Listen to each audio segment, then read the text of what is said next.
What's going on, everybody? Sam Brown here at elitefts, coming to you with Mr. Tony Montgomery today, going over warming up. Warming up has always been kind of one of those things that people have asked us specifically for them. Like, what would this warm-up be good for, or should I do this in my warm-up?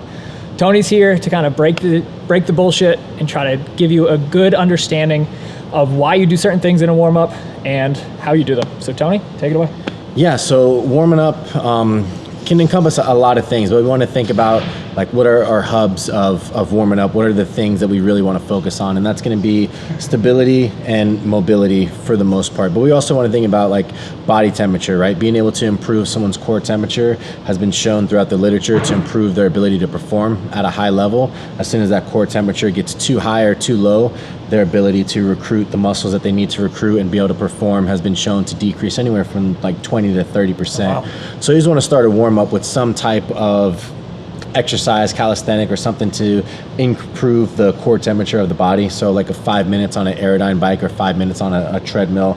And that time you can also spend with your athlete trying to assess where they are sympathetically, parasympathetically, where their headset is, and then you can kind of dictate where their training is going to be as well. So that 5 minutes gives you a lot of subjective feedback from your athlete. And then from there, right, if it's a mobility issue, we want to think, well, how can we improve someone's mobility? And something that gets brought up a lot is like static stretching. Should we static stretch? And that's been demystified a lot by a lot of the research, right? But if you look at some of the newer research that's coming out, it's showing that static stretching actually doesn't decrease performance as much as people thought it did, right?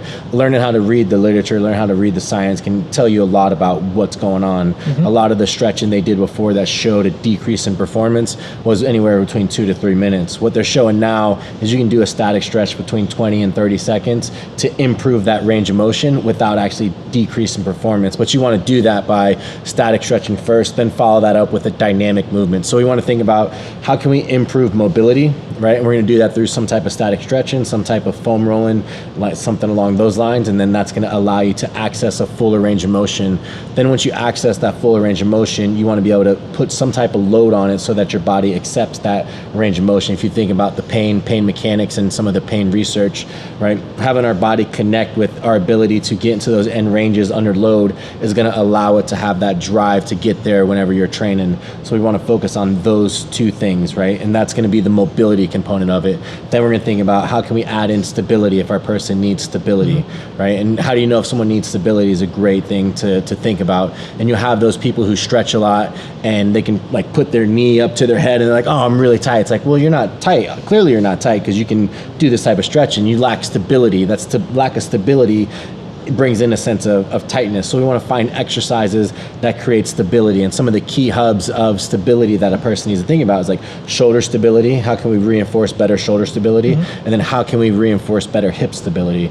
So thinking about that and what the athlete needs, right? Needs analysis always needs to be done so that we can incorporate a specific warm-up for them. Then we can start to pick those stability exercises along with their actual workout to start incorporating them to move, to get the muscles flowing. So it's a warm-up, it's some type of mobility if they need it, then it's some type of stability along with the actual exercise. So I like to think of it as 1A, 1B, 1C, 1D, and then they repeat that. D is the actual compound movement, right? So for somebody doing bench press, they can do kettlebell bottoms up press, kettlebell windmills, and maybe some type of lat or pec stretch followed by the bench press. And then just repeat that and then add maybe a 25 or add a plate, right? And that's the way they want to think about categorizing their exercises, because once you get to that bench press, you'll know if those exercises are giving you the movement that you need in order for you to perform, right? So, and then it's understanding like, well, what are the asymmetries that a power lifter or strength athlete start to build up, right? And we're always in this retracted position for bench press. We're always in this retracted position and pulling down for squat and things of that nature. We're never really thinking about shoulder protraction and working that glenohumeral joint through its entire range of motion. So one of the things we like to think about is like what muscles can be turned off if we're constantly in this retracted position. And then you're going to think like, okay, serratus anterior and things along those nature that doesn't really get talked about a lot. So one of my key exercises that I do that I got from like Jordan Shallow is the, this these gatekeeper exercises of like, this exercise, if I can stabilize this, I feel really good, I'm able to perform, is going to be the bottoms up kettlebell press. But we want to make sure that we perform that correctly. So we're going to have Emma here demonstrate how to do a proper kettlebells. Let's do it. Yep, so go ahead and grab the kettlebell here, Emma, and we'll go with the left arm because that's your weakest arm, so we can embarrass you on camera. All right, so what they're going to really want to focus on doing, turn sideways here, right, is you'll see do a regular bottoms up press how you normally would do it, right? So do it a little bit slower. So you see elbows down by their side, and as she presses up, the elbow is going to start to flare out and then come back through. What we really want to focus on is trying to pull this shoulder blade out as much as we can, and that's going to activate her serratus anterior, which is in here, and that's what stabilizes a lot of the bench press that we tend to miss out on, right? Elbow is going to be up, and she's going to press in a straight line as much as possible, right? So it's not winging out anymore. It's pushing that shoulder blade forward and then pressing in a straight line, and wherever that range of motion, you can go back down, that's your active range of motion. That's going to tell you where that person's deficient at within that range of motion. Now, if we can do some breath work and we can open up that rib cage as the breath ties into the rib and the diaphragm, right, that can extend that range of motion more and more, and we can show some drills on that. But we're really thinking about how can we engage the serratus anterior, because that's the thing that's often neglected whenever we're thinking about bench press or strength athletes or anything like that. And that's one of my main hubs when it comes to stability within the shoulder movement and any type of bench pressing or any type of upper body. If she can do this and go through a full range of motion and have stability, then she's really good to do any type of bench pressing or any type of overhead pressing. Now, if she can't, then we have to understand those are some of the limits in what she's able to do, right? If she can only have her arm go up here without it winging, then that's telling us any type of overhead press work needs to be done more in a plane that's not straight up and down, but it's just more diagonal. That way there's not as much stress in that movement, and then we can slowly work our way up. We don't want to force ranges of motion. We want to maintain strength within those.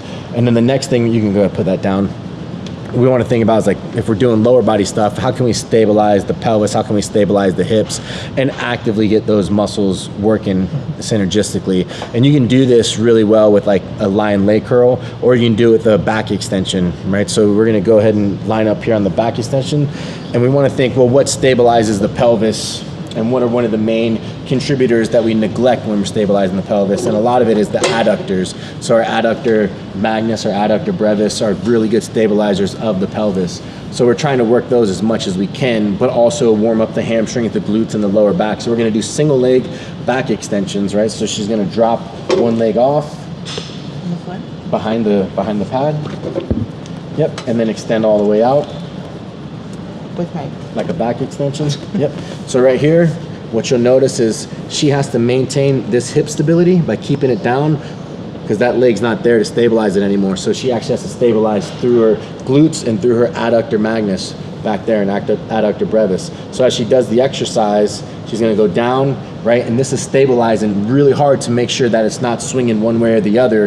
And then she comes back up, and she's warming up all those muscles that stabilize you in the bottom of a squat or any position like that. Back down, right? Focusing on keeping that out as much as you can, and then squeezing back up, right? So this is all about building stability. You're good there. And this is what's cool about that is, I mean, obviously with Emma, she's super strong, but yeah, if you have a client that may have a certain weakness or a capacity to move in a certain way, you can kind of pick that up, because you can see somebody's ability to actually get into that extension, right, which they may be lacking. You may see that they start getting into that lower back, or they just can't get into that position. And as their coach, you can kind of make that mental note, be like, all right, that's something we definitely need to work on for sure. Right. Yeah, I mean, picking your exercises to warm up shouldn't just be random thought processes. Yeah. They should be like, what exercises contribute to the lift, and what's going to give me a very holistic approach on all the dynamics, right? If she couldn't pull all the way through, or if her hips started to come up, she's going to have a hard time stabilizing. If she can't stabilize with one leg, how is she going to be able to stabilize with two, right? It's going to create that bilateral deficiency, and that's going to create a lot of contingencies in how she adjusts her squats to allow for that to stabilize without the actual muscles being able to stabilize. So you want to make sure that you're picking exercises that actually allow you to concretely see what other mechanisms within that joint are allowing you to build those movements out, and then what can you see out of those deficiencies, right? Bottoms up presses, right? If she can't get that arm overhead, should she ever take a weight overhead? The answer is going to be no. So then we need to pick things to facilitate better improvements in that range of motion. Same thing here. If she can't stabilize those hips, well, then we got to pick exercises. She may be doing single leg unilateral stuff until she creates better stability with her hips before we put her in anything bilateral. And that can be for a lot of those things, right? You have to earn the right to lift the things that you're going to be lifting, and this is the first start to do that. Absolutely. And I think something that needs to get pointed out for the audience at home is you are choosing unilateral exercises as gatekeepers to show your clients, your athletes, competencies in those positions. I think a lot of people, when they think of warm-up, they're like, oh, it's just the bar. You just do the bar for reps, right? You're actually using it as a diagnostic tool. Has to be. Right? Yeah. Which is much smarter than the majority of when you hear warm-up. Right. Like you need to make sure everything makes sense in your programming. You're doing everything for a reason. Yeah. If you polled a lot of people that may be watching this video and say, hey, why are you doing this for your warm-up?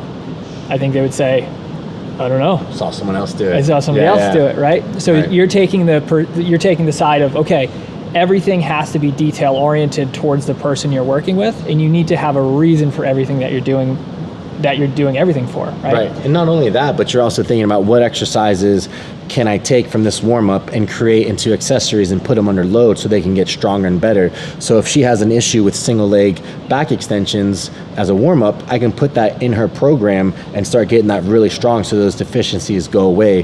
The idea of like picking exercises that you can't actually load, like this idea of, we're trying to fix any type of anti-flexion, anti-rotation. So we're gonna do body weight stuff. It's like, well, the body weight stuff's not the issue. It's when you're under load, that's the issue. So can we load these movements in your warm-up? And if we can, and they get better, then let's add those warm-ups into your workout. So by the time you have to come back to those warm-ups, you don't need them anymore because they're facilitated within your accessories that you pick, right? The idea of just picking accessories for the sake of accessories shouldn't exist anymore. It's right. Can I do tricep extensions? Like, yeah, you can do tricep extensions, but what can give you the best bang for your buck in tricep extensions? Like, do you really just want to isolate your tricep, or do you want healthier shoulders as well, right? So if I'm doing push downs, I'm isolating my triceps, but if I go here and do overhead tricep extensions by rotating that shoulder blade along its axis and being able to facilitate stability through that position, I'm gonna have healthier shoulders, plus I'm getting the tricep work, right? And you can do that in a warm-up, and then if you see the deficiencies, you can add that into their actual accessories at the end of the day. So it's always a dual purpose kind of choice when you're thinking about warming up and accessories and stuff like that. They should be intermingling into each other.